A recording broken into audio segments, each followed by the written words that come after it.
La Fédération et la Chambre de commerce de Montmagny réclament un moratoire pour sauver l'économie régionale. Montmagny tisse des liens culturels durables avec la Martinique.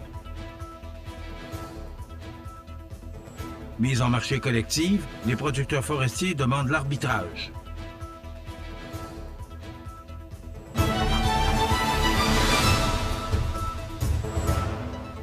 Lundi 12 mai 2025. Bonjour mesdames et messieurs et bienvenue à votre bulletin régional sur le réseau de télévision CEMA TV. À Montmagny, la Fédération des chambres de commerce du Québec et la Chambre de commerce et d'industrie de la MRC de Montmagny tirent la sonnette d'alarme.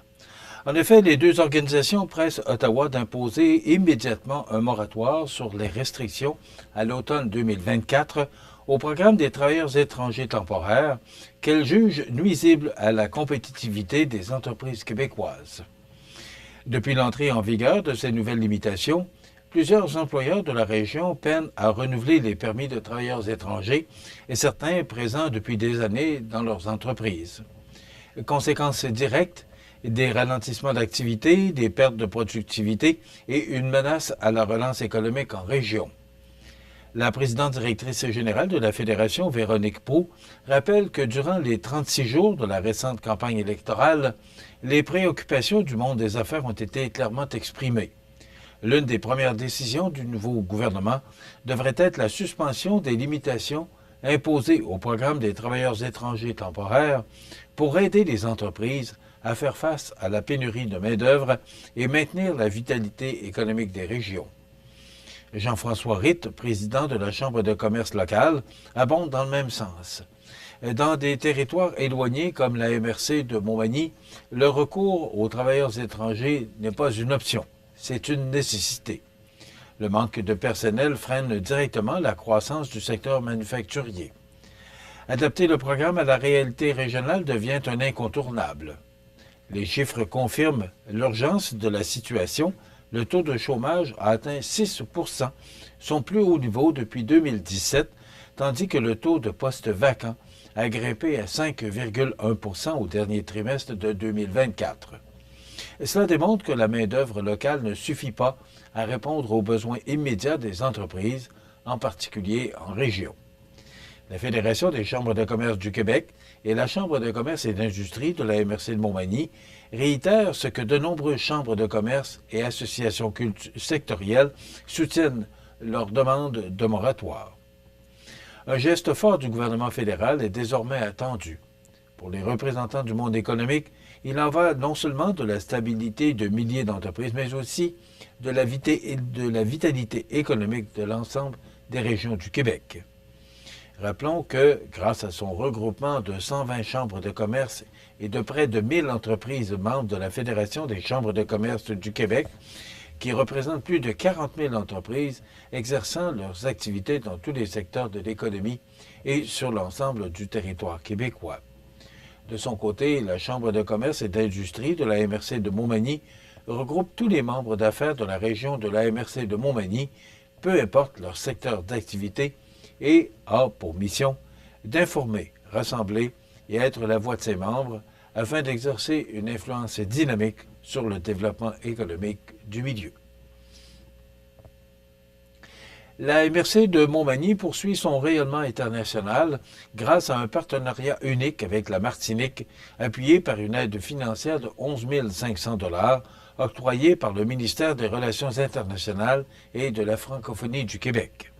Ce soutien, issu du Fonds franco-québécois pour la coopération décentralisée, permettra à la MRC de consolider ses liens avec la communauté d'agglomération de l'espace sud de la Martinique dans une démarche axée sur la culture, l'innovation et le tourisme durable. Intitulé Connexion culturelle, francophonie, innovation et création entre la MRC de Montmagny et l'espace sud Martinique, l'initiative vise à rapprocher les créateurs, les organismes culturels et les communautés des deux territoires. L'objectif est clair, soit celui de valoriser les patrimoines culturels, tant communs que distincts, à travers des échanges dans des domaines aussi variés que la musique, la littérature, la danse et l'artisanat, ainsi que la gastronomie. L'année 2025 marquera un tournant important avec l'organisation à l'automne d'une grande semaine de la culture martiniquaise à Montmagny. Expositions, rencontres professionnelles, spectacles et festivals publics permettront à la population locale de découvrir toute la richesse culturelle de cette région des Antilles. En retour, l'hiver suivant, une délégation d'artistes, d'acteurs touristiques et de représentants institutionnels de Montmagny s'envolera pour la Martinique afin d'y faire découvrir la culture québécoise à travers une semaine bien remplie. Pour Nancy Labrec, directrice générale de la MRC de Montmagny, ce partenariat représente bien plus qu'un échange culturel. Ce projet incarne la richesse de nos patrimoines respectifs et ouvre la voie à de nouvelles perspectives culturelles et économiques visant à renforcer le développement touristique de nos territoires dans une perspective d'enrichissement mutuel. Du côté de l'espace sud, Jean-Michel Caby, directeur de la coopération, salue, lui aussi, la portée de cette entente. Notre partenariat s'enrichit et se renforce pour s'ouvrir, entre autres, au tissu associatif. Nos deux territoires continuent à cheminer ensemble. Grâce à l'appui du ministère, ce projet représente une formidable occasion de tisser des ponts durables entre deux communautés francophones unies par la langue, la culture et une belle amitié. Mise en marché collective. Les producteurs forestiers demandent l'arbitrage. On vous donne tous les détails après la pause. C'est à travers le respect et le besoin de faire plus pour les familles en deuil et l'expérience qui s'est transmise de père en fils que la Maison funéraire Laurent Normand a su au fil du temps se bâtir une réputation de confiance. La Maison funéraire Laurent Normand à Montmagny. Laissez-nous vous accompagner. Le restaurant Pizzeria Porto Bellissimo, un incontournable à Saint-Jean-Port-Joli. Pizza débordante de garniture, menu varié et abordable. Délicieux desserts avec des produits de grande qualité des gâteries de l'Ami. Porto Bellissimo et les gâteries de l'Ami, route de l'église à Saint-Jean-Port-Joli. CMA TV agrandit son rayonnement de diffusion. En plus de regarder CMA TV sur son site web et sur le câble de Cogeco, vous pouvez maintenant capter la programmation de CMA TV sur le canal numérique 206 ou analogique 14 sur le câble de Saint-Pamphile. CMA TV, partout pour vous. Vous regardez CMA TV, le réseau de l'information sur la Côte-du-Sud. La tension monte entre les producteurs forestiers de la Côte-du-Sud et l'industrie du sciage, alors que le compte à rebours est enclenché vers l'entrée en vigueur d'un nouveau système de mise en marché collective prévu pour le 1er juillet prochain. Face à une médiation au point mort, le syndicat des producteurs de bois de la Côte-du-Sud a officiellement demandé l'intervention d'un arbitre auprès de la Régie des marchés agricoles et alimentaires du Québec. Cela fait maintenant plus de 9 mois que les producteurs ont obtenu le droit de regrouper leurs ventes de bois de sciage et de déroulage dans un système collectif.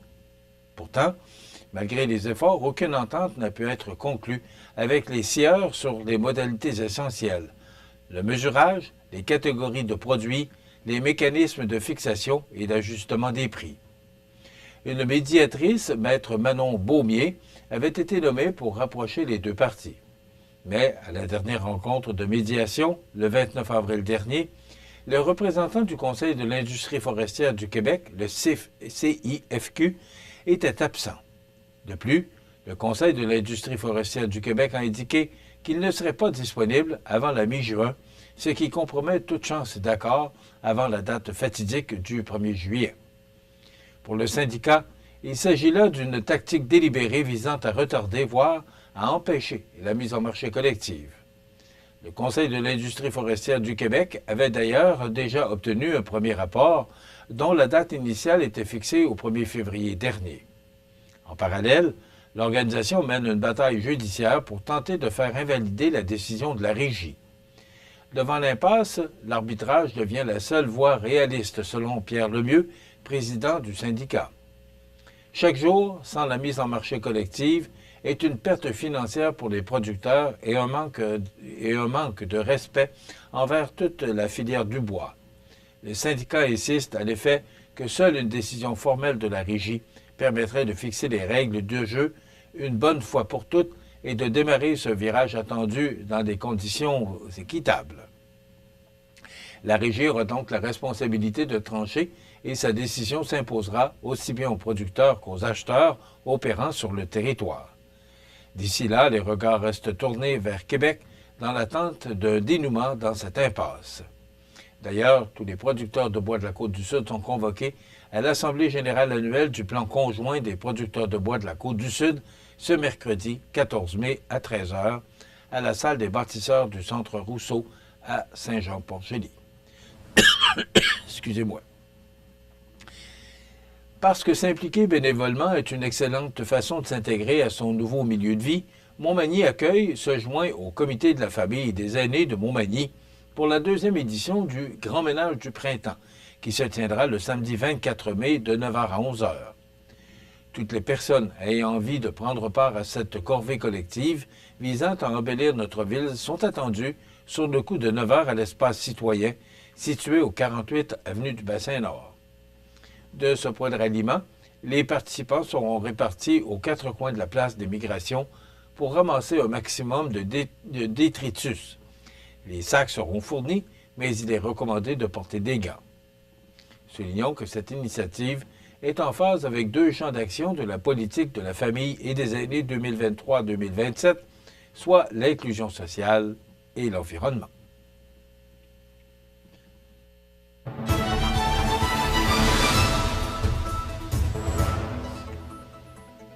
Au sport, Premier Tech annonce un partenariat d'envergure avec le programme Embarqué de la Fédération québécoise des sports cyclistes.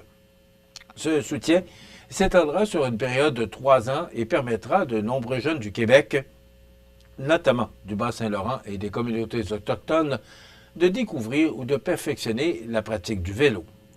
Embarqué vise à initier les élèves de 3e à la 6e année du primaire à l'autonomie et à la sécurité à vélo. À l'aide d'une flotte d'une trentaine de bicyclettes et d'instructeurs qualifiés, les ateliers offerts permettent aux jeunes d'acquérir équilibre, confiance et maîtrise dans une atmosphère ludique et éducative. Pour plusieurs enfants, c'est l'occasion de vivre une première expérience à vélo, tandis que d'autres y trouvent un terrain pour se dépasser. Yvan Pelletier, vice-président principal développement organisationnel chez Premier Tech, souligne l'importance de soutenir des programmes qui changent concrètement la vie des jeunes. En promouvant la mobilité active, l'entreprise contribue directement à leur bien-être et à celui de leur communauté. Autre initiative marquante, dont celle de l'introduction d'ateliers de fat bike, ces vélos à pneus surdimensionnés permettant aux enfants de pédaler en hiver sur neige ou sur terrain accidenté. Ces expériences enrichissent l'offre du programme en développant l'aisance et la confiance des jeunes cyclistes en toute saison. Grâce à l'appui de Premier Tech, Embarqué peut aussi maintenir sa présence dans les communautés autochtones où une trentaine de vélos sont remis aux enfants à chaque passage. Depuis 2023, 4 communautés ont déjà bénéficié de ces ateliers, dont Ouachat Mac, Mani-Outanam, près de Sept-Îles. Une prochaine activité est prévue à Pessamit en 2025. Pour Louis Barbeau, directeur général de la Fédération des sports cyclistes, ce partenariat est un levier de développement durable adapté aux réalités variées au Québec. Il permet de structurer une approche inclusive et innovante. En complément, Premier Tech réinvente sa modernisation informatique alors que ses employés peuvent acheter, à faible coût, des appareils remis à neuf. Les profits générés sont versés au programme Embarqué, liant ainsi engagement environnemental et soutien aux jeunes. Ce partenariat démontre une fois de plus que la collaboration entre le monde corporatif et les initiatives sociales peuvent produire des résultats concrets, durables et inspirants. Et en terminant, victoire hier soir des Panthers de la Floride 2-0 contre les Maple Leafs de Toronto. La série est maintenant égale 2-2. Et également, victoire de Dallas hier 5-2 contre les Jets de Winnipeg. Dallas mène la série 2-1. Voilà ce qui complète votre bulletin d'actualité pour aujourd'hui. Dans un moment, les prévisions de la météo. Là, c'est tout pour l'instant. Bonne journée, mesdames, messieurs. Pour rejoindre la salle de nouvelles de CMA-TV, nouvelles au pluriel @cmatv.ca ou encore 88 281 13 13 poste 226.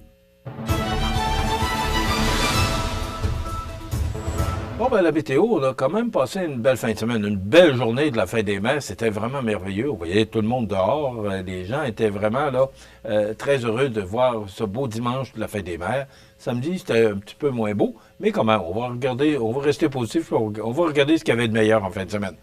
Maintenant, c'est nuageux actuellement. L'image de satellite nous démontre, l'image de radar, vous allez voir dans quelques instants, voilà, il y a encore des précipitations.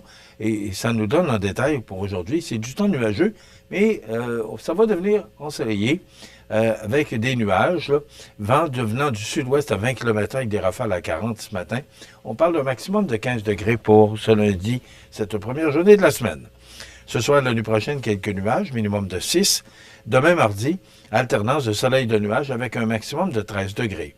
Pour mercredi, une belle journée sous le soleil, puis on parle de 21 comme maximum, toujours selon les météorologistes d'Environnement Canada. Jeudi, alternance de soleil et de nuages, maximum de 19. Et pour vendredi, c'est le retour des nuages avec 60% de probabilité d'averse avec un maximum de 13 degrés. Les normales de saison, ce temps-ci de l'année, sont de 16 le jour, 3 la nuit. Le soleil s'est levé à 5h11 et se couchera à 20h07, heure avancée de l'Est. Il fait actuellement 8 degrés à l'extérieur des studios de CMA-TV, des vents qui soufflent de direction sud-ouest à 8 km/h. L'humidité est à 59% et la pression barométrique est à 102,2 kPa. Donc, actuellement, c'est nuageux, mais ça devrait se dégager, laisser place au soleil. Les nuages, selon Environnement Canada, ne reviendraient que vendredi. Maintenant, pour le menu de cette émission du lundi 12 mai, dans un moment, on vous propose la chronique « Ancrez-vous » avec Jessica Fortier-Lavallée de l'organisme L'Ancre. Et on reçoit M. Robin Boucher, qui est président fondateur de Guitare Boucher, qui souligne cette année son 20e anniversaire. Donc, Robin va venir nous raconter comment tout ça a démarré et où on en est aujourd'hui avec cette belle entreprise située à Berthier-sur-Mer. Et bien sûr, on va commenter l'actualité en fin d'émission. Alors, c'est ce qu'on vous propose comme menu de cette première journée de la semaine. Je vous souhaite donc une excellente émission à notre antenne.